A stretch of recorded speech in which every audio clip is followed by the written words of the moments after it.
Are you thinking about moving to Boca Raton, but before you make that move, you have some questions? Well, this is the perfect video for you. This video is going to be about some of the most frequent questions I get personally asked, and also what gets asked on social media sites such as Reddit and Facebook. And I'm actually going to share some of the response from these other posters on Reddit so you get a general idea of what it's really like to actually live, work, and play here in Boca Raton. Now, if you're curious about where I'm currently located, I'm directly in front of the Marriott Hotel right here in the Boca Center Plaza. If you don't know anything about this place, I know a lot of actual people who live in Boca don't know about this place, but it's absolutely filled with tons of amazing restaurants. So some of our favorites here, it's got to be Rocco's Taco directly behind me. The Tap 42 is also a great American style dining place. There's 60 Vines, some steakhouse, and you got coffee shops, you got healthy salad places here. So if you're looking for a place to take a date or a family dinner,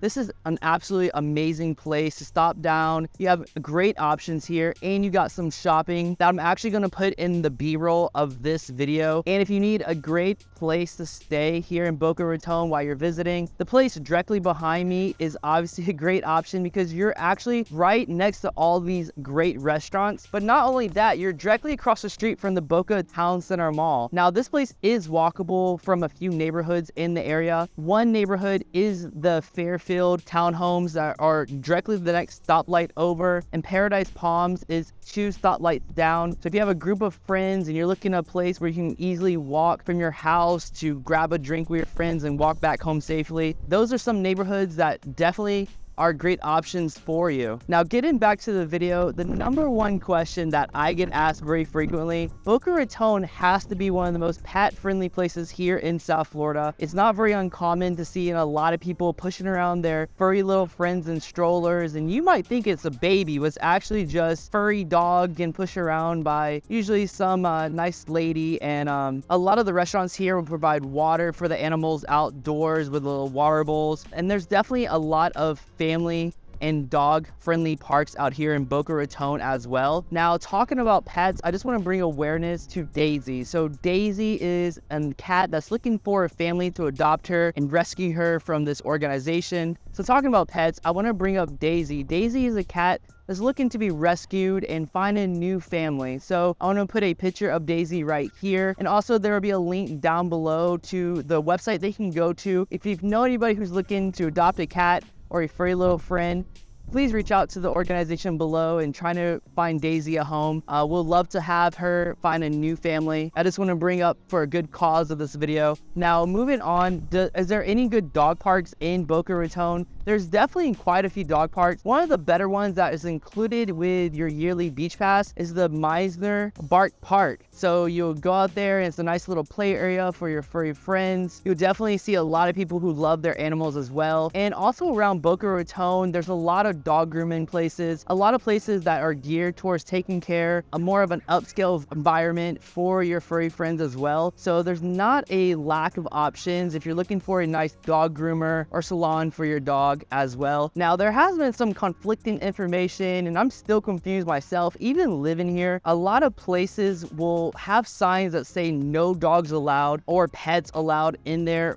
but it seems like the people who work at these stores still promote and enjoy having animals in there. But there's an entire Boca news page that is geared towards highlighting people abusing this and bringing their dogs into places that are technically illegal in the state of Florida, such as grocery stores. And this is becoming a very hot topic here in South Florida, especially with Publix. Boca Raton is definitely pet friendly, but there is a mixed vibes of where your pet should and should not be. Now, the second most frequent question is, what is it actually like living here in Boca Raton? Now, if you watch any of my videos, you already have a general idea of how I feel about living in Boca Raton, but I want to share a few commenters on Reddit of how they feel about living, working, and playing here in Boca Raton, so you get a more balanced view, and also they can say things that technically I can't, so I'm going to share some of their own opinions. So the first commenter says they're a 36-year-old who lives in a nice house on a quiet suburban street with their wife and 2 kids here in Boca. Contrary to what people think, Boca has become extremely family friendly. The preschools are jam-packed with waiting lists. There's still obviously a lot of old people, but in general, Delray and Boynton have far more retirement communities than Boca. My neighborhood,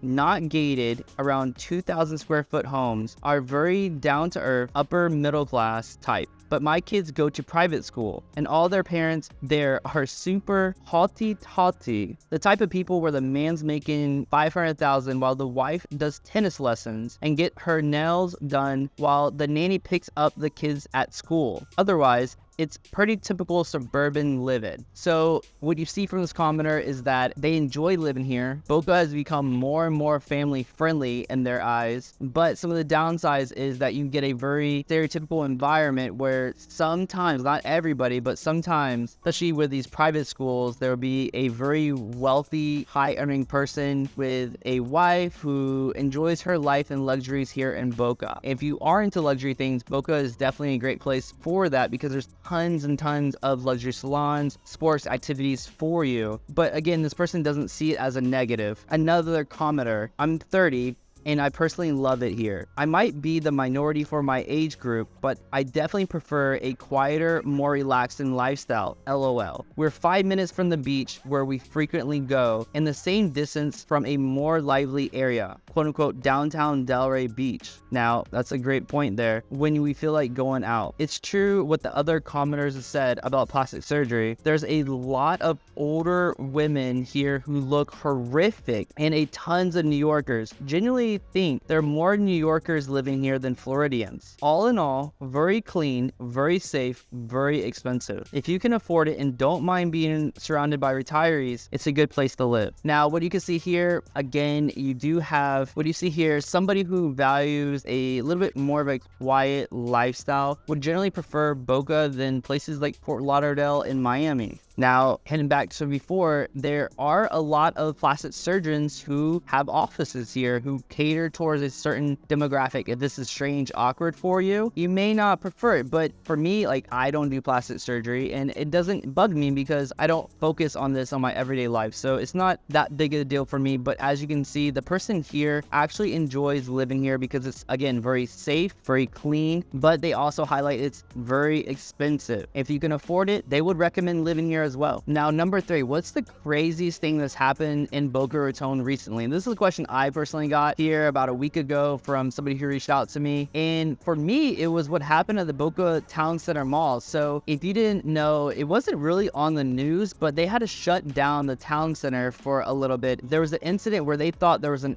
active shooter in the Boca Town Center Mall. So everybody had to leave the mall. When it first happened, there was some loud bangs and people thought it was a weapon. So this caused people in the mall to stampede out. People had to run out of the food court. They're all running for their lives. They thought a major event was taking place. But what happened was that the kids who live here in Boca Raton got in a disagreement. Another one shot some fireworks at the other group of kids, and people thought it was a shooter situation. Again, I said this in previous videos. Sometimes here, the kids in Boca Raton can do some absolutely crazy things, such as throw things off of boats. They can start bras. They can ride wheelies down the town center, circle your car with bicycles. Sometimes there's a certain group of kids here who have no fear of whatever they do, and they don't fear consequences. And again, this highlights the exact same thing I've been saying over and over. If you live here, you eventually realize there's definitely a group of kids who have no fear in what they do, and they don't have to worry about consequences, it seems like. Number 4, what's something that happened recently in Boca Raton that you actually enjoyed or were impressed by? So Boca Raton actually had an organization put together a tree giving out event here in one of our parks here in East Boca. So as long as you are a resident of the Boca city limits, you were eligible to get up to 2 free fruit trees. I'm talking about mango trees, exotic fruit trees. They were giving out some really nice trees to the residents of Boca. And this is kind of as a highlight that the people in Boca definitely care about their city. They care about the people who live here, and they're very kind and caring. And this event went absolutely very well. A lot of people went out there, grabbed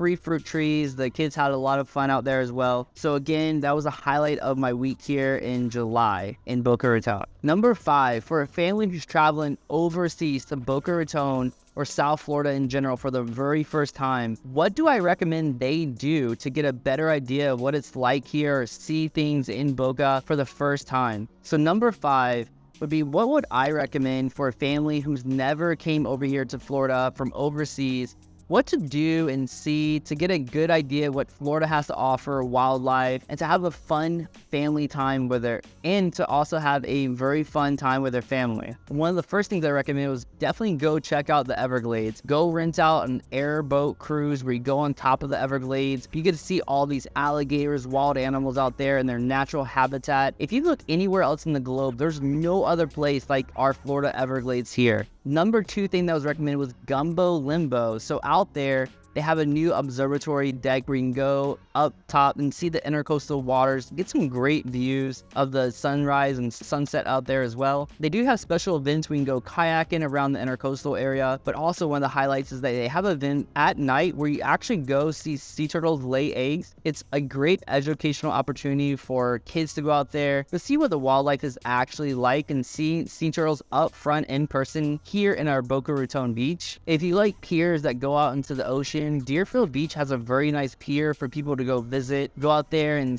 see outside the water if they've never been on a long pier. If they want to stay in Boca Raton and walk around, get a good idea what the environment can be like, Meisner Park is amazing for that. They have a little putt-putt golf station out there. They have a lot of restaurants, shopping, and also just go there to people watch. You'll get a general idea of, people coming from all over Boca Raton to go out there, especially on the weekends. So you get a general idea of what Boca Raton has to offer. Now, if you are into wildlife and culture, the Murakami Museum is a Japanese little civilization that used to be here, but now it's a museum where you can go out there, look at old buildings, look and learn about how Japan actually had a colony here where they grew pineapple, and you get to experience some culture that you may not be thinking you would actually get to experience here in South Florida. Now, I always have trouble with this name. It is the Wakodatachi Wetlands. It's a boardwalk where you can take your kids out there that can see alligators, iguanas, wildlife right there in the water. It's a great area with free parking for your family to get a good sense of what type of wildlife is actually down here in Boca Raton. Number 6 question is, how often do I run my AC? Now, for air conditioning down here in South Florida, you're actually running your AC 24/7. So there may be only 4 hours of the entire day that the AC is not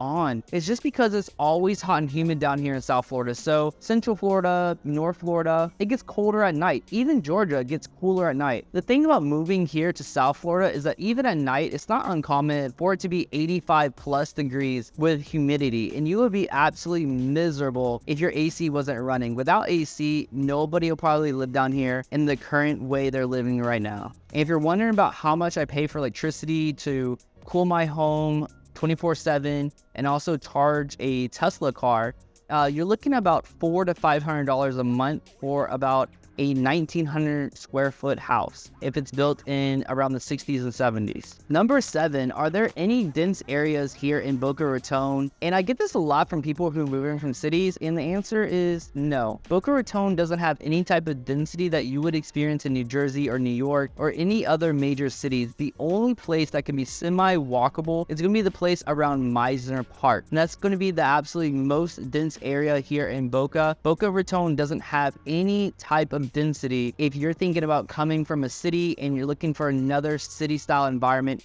Boca does not have that, and you're not going to find it. Number 8, how are the high schools here? Now, again, I can't actually answer this, but I can definitely share a Redditor's comment about their own experience in the high school system here. So this commenter says, as somebody has said, they're all good for the most part, but academically, Spanish River and Boca High stands out. Do some research on the school academies, which are programs for high schools, and look for one that your child may be interested in. I went to school here more than 10 years ago. Spanish River had a biotech, law, and early childcare program and a few others. I don't remember. Boca High had a big STEM, so that's like science, technology, and engineering program that was very popular as well. I think West Boca had a culinary program. 10 years ago, if your child was accepted into an academy, you would not need to be zoned exactly for that school. But academies were not a guarantee into that school. Academies were a great stepping stone for college and helped differentiate other college applicants. They also taught a lot of great study tools and real-world skills that you don't get in normal classroom settings. So again, there you go. That person believes that most schools here in Boca, especially high schools, are very, very good.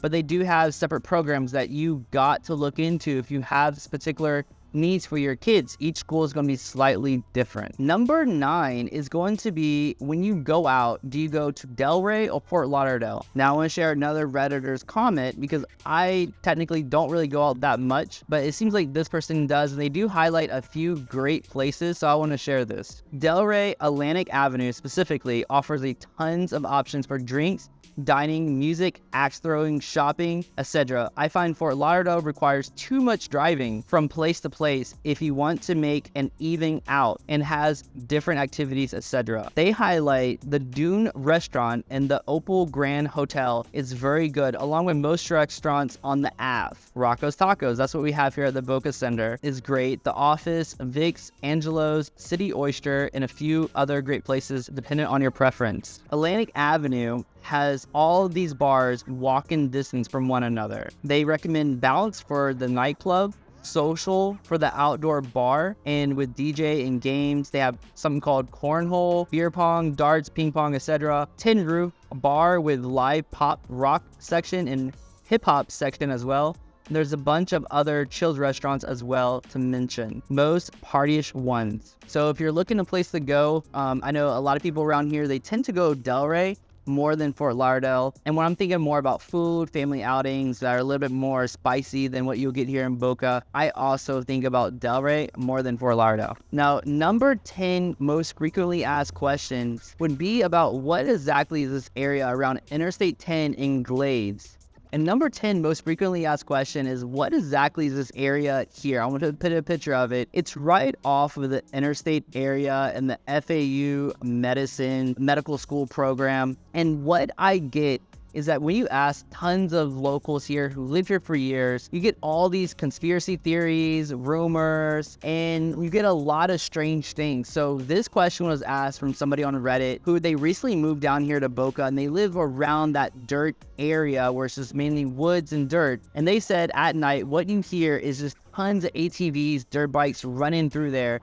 And they wanted to know what was out there. And again, when you ask people, even on Reddit, they'll go right back to that there used to be a strange military lab there that they worked on some special rust type product that was made for some chemical warfare or something. There's a lot of theories they had to cover it up, and that's why nothing was developed in that area. When you go and ask people who owns the property, they'll state a lot of different government organizations or the state owns it, and they can't do anything with it. Now, my own experience with it is that you do see a lot of people driving out there, especially at night. You see cars going out there, you hear dirt bikes. And what are they exactly doing out there? I personally don't know what they're doing. And when I first got here, I just thought this was the place where people went out there and had affairs or something. A lot of people did state that there is very deep sand out there where cars get stuck out there all the time. Other people comment and saying that there's two very strange, possibly homeless people out there who live out there and approach people. Again, nobody exactly knows what this place is for. If you do know anything about it, please leave a comment below. We'll love to hear and get the truth about what's going on with this place. Why is it not developed? And was there ever a military lab out there? Because we need to know the truth. Other than that, if you have any questions, leave them in the comment section below, and I'll see you in the next video. Take care.